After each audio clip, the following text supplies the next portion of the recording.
Hello students, today we will start a new chapter, that is chapter 6 Geomorphic Processes। इस chapter में हम लोग जो जोग्राफिकल चेंजेस आते हैं जिन फोर्सेस की वजह से, चाहे वो इंटरनल हों या एक्सटर्नल हों, उसके बारे में स्टडी करेंगे कि किस तरीके से ये हमारे फोर्सेस वर्क करते हैं। तो इनको हम जियोमॉर्फिक प्रोसेसेस बोलते हैं। Now what is the definition of geomorphic processes?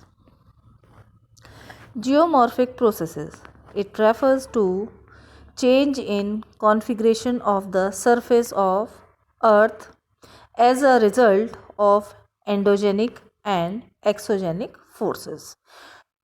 Endogenic और एक्सोजेनिक फोर्सेस वो फोर्सेस होते हैं जो इंटरनली और एक्सटर्नली अर्थ पे वर्क करते हैं। तो उन वर्क के रिज़ल्ट, जब वो फोर्सेस वर्क करते हैं तो उनके रिज़ल्ट जो प्रोसेसेस या जो चेंजेस होते हैं, उन चेंजेस को हम जियोमॉर्फिक प्रोसेसेस बोलते हैं। नाउ एक्सोजेनिक प्रोसेसेस क्या होते हैं? एक्सोजेनिक प्रोसेस, अब हमने डेफिनेशन में पढ़ा कि endogenic and exogenic forces.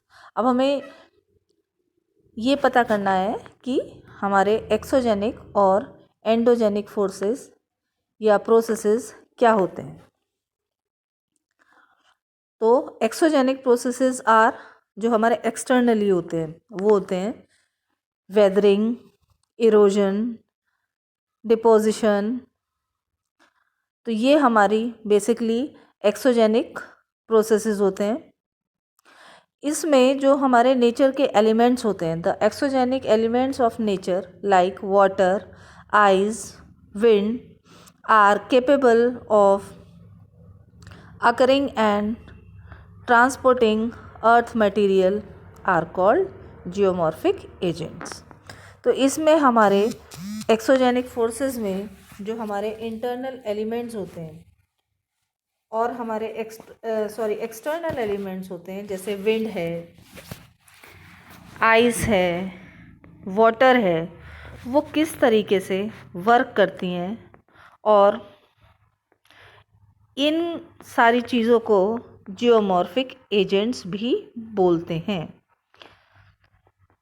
Endogenic processes में हमारे जो वॉल्केनिज्म होता है और जो अर्थक्वेक्स होते हैं, क्योंकि ये दोनों एक साथ ही होते हैं, जहाँ वॉल्केनो होते हैं उनके आसपास के एरिया में अर्थक्वेक्स भी आते हैं।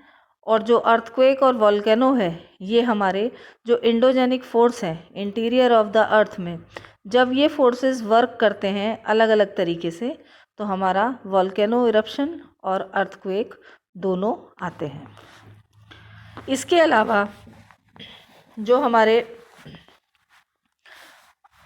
फोर्सेस वर्क करते हैं, उनमें जो internal forces keep giving birth to new landforms, ये भी है कि जो हमारे इंटरनल फोर्सेस वर्क करते रहते हैं वो न्यू लैंडफॉर्म्स को बर्थ देते हैं, न्यू लैंडफॉर्म्स को जनरेट करते हैं। External forces keep changing the forms of existing landform. In other words, the Earth's surface is being continuously subjected by the external forces originating within the Earth's atmosphere and by internal forces from within the Earth. The external forces are known as exogenic forces. All that processes move or build up portion of the earth crust came under the drier tropism. Now this include orogenic processes, earthquakes, plate tectonics, etc. Now temperature and precipitation, यानी temperature और जो हमारी precipitation यानी rainfall है, are two important climatic element that control various processes. There are 3 major groups of weathering processes.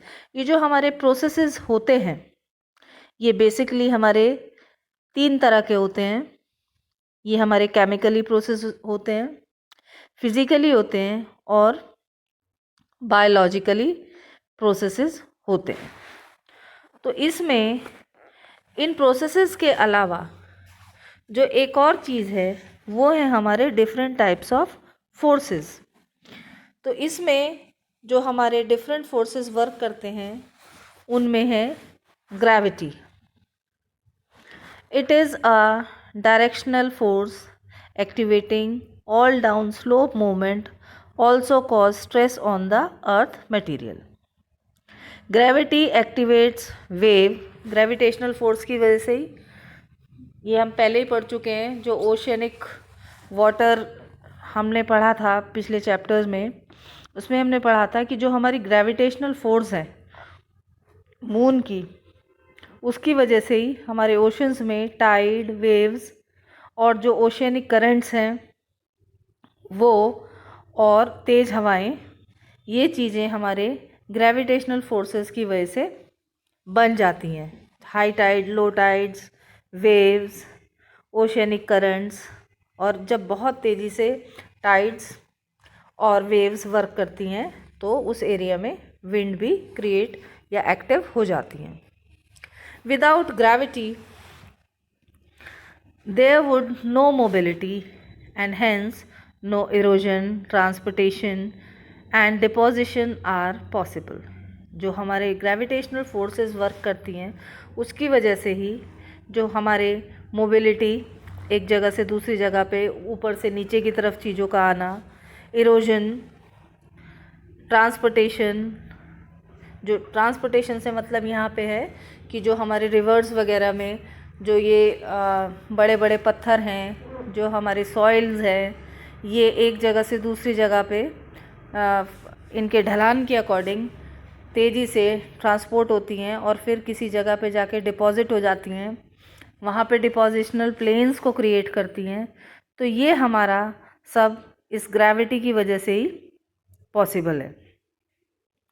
तो ये हो गए हमारे एक्सोजेनिक प्रोसेसेस। अब हमारे जो दूसरे इम्पोर्टेंट प्रोसेसेस वर्क करते हैं दे आर एंडोजेनिक प्रोसेसेस, यानी जो पृथ्वी के अंदर फोर्सेस वर्क करती रहती है। द एनर्जी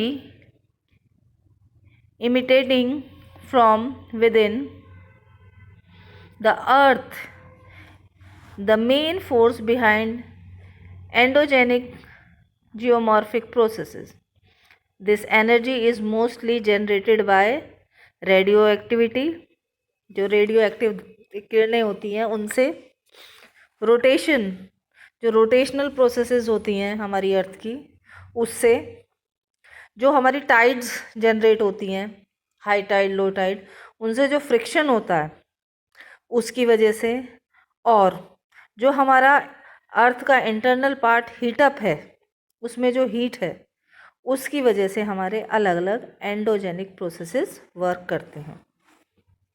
तो ये हमारे बेसिकली जो एंडोजेनिक प्रोसेसेस होते हैं वो interior of the earth crust में, क्रस्ट में नहीं होती, मेंटल में नहीं होती, ये कोर से शुरू होती हैं।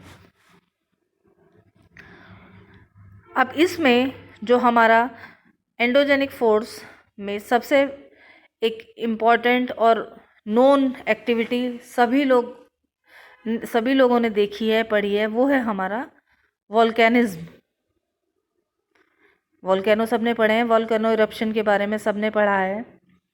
आपने टीवी पे या बुक्स में वोल्केनोज़ की पिक्चर्स भी देखी होंगी कि किस तरह से जो वोल्केनिज्म होता है और ये हमारे interior of the earth crust से जो अलग अलग टाइप की गैसेस हैं, मिनरल्स हैं, ऐश हैं यानी राख है, लावा है, मैग्मा है, ये सारी चीज़ें हमारी इंटरनल अर्थ के इंटरनल पार्ट से निकल के, अर्थ क्रस्ट के इंटरनल पार्ट से निकल के, और ये हमारे जो ऊपरी क्रस्ट है अपर लेयर है अर्थ की उस तक पहुंचती है, जिसकी वजह से जो वॉल्केनिक इरप्शन होता है उसमें ये सारा लिक्विड फॉर्म में हमें दिखाई देता है। धीरे धीरे ये वॉल्केनो इरप्शन जब होता है उसके बाद ये सारा मैग्मा ठंडा होने के बाद ये सॉलिड फॉर्म में कन्वर्ट हो जाता है। ये जो वॉल्केनिक इरप्शन होता है ये हमारा जो इंटीरियर ऑफ द अर्थ है उसमें अलग अलग जब गैसेस वर्क करती हैं तो ये गैसेस ऐसी अर्थ क्रस्ट को, ऐसी कमज़ोर अर्थ क्रस्ट को ढूंढती हैं जो कि जहाँ से ये गैसेस निकल सकें। इसीलिए आपने पहले भी स्टडी की है, ये देखा होगा कि जो हमारे कमज़ोर हिस्से होते हैं अपर लेयर के, ये उनको ब्लास्ट करके निकल जाती हैं, क्योंकि वोल्केनो इरप्शन हर जगह नहीं होता है। बेसिकली ये या तो दो प्लेट्स के प्लेट टेक्टोनिक प्रोसेसेस में जब दो प्लेट्स कहीं एक जगह आके जुड़ती हैं तो जो वो जॉइंट वाला एरिया होता है या तो ये वो जगह होती हैं, या जो हमारी जो सॉफ्ट लेयर होती है अर्थ की उस लेयर को ब्लास्ट करके ये वोल्केनिक इरप्शंस होते हैं। तो ये हमारे अर्थ के इंटरनल में प्रोसेसेस तो चलते ही रहते हैं, लेकिन ये इरप्शंस जो हैं वो सब जगह नहीं होते हैं। इंटरनल और एक्सोजेनिक प्रोसेसेस जो होते हैं, these are the factors responsible for change in outer surface. कौन कौन से फैक्टर्स रिस्पॉन्सिबल होते हैं? तो हमारे लिए सबसे पहले हमने पढ़ा, और जो इम्पोर्टेंट है, जो एक्सटर्नल पार्ट में फोर्सेस वर्क करती हैं वो ग्रेविटेशनल फोर्स है। जो टेम्परेचर में चेंज होता है, वो टेम्परेचर में चेंज जो है वो एक्सोजेनिक प्रोसेसेस में वर्क करती है। इसमें केमिकल प्रोसेसेस होते हैं, इसमें वेदरिंग होती है, और इसमें प्रेसिपिटेशन भी अपना मेन रोल प्ले करती है। तो ये हमारे जनरल इंट्रोडक्शन हुआ एक्सटर्नल और इंटरनल जो हमारे फोर्सेस वर्क करते हैं, जिनको कि हम एक्सोजेनिक फोर्सेस बोलते हैं। Endogenic and exogenic forces, internal and external processes में ये फोर्सेस वर्क करते हैं। Thank you so much.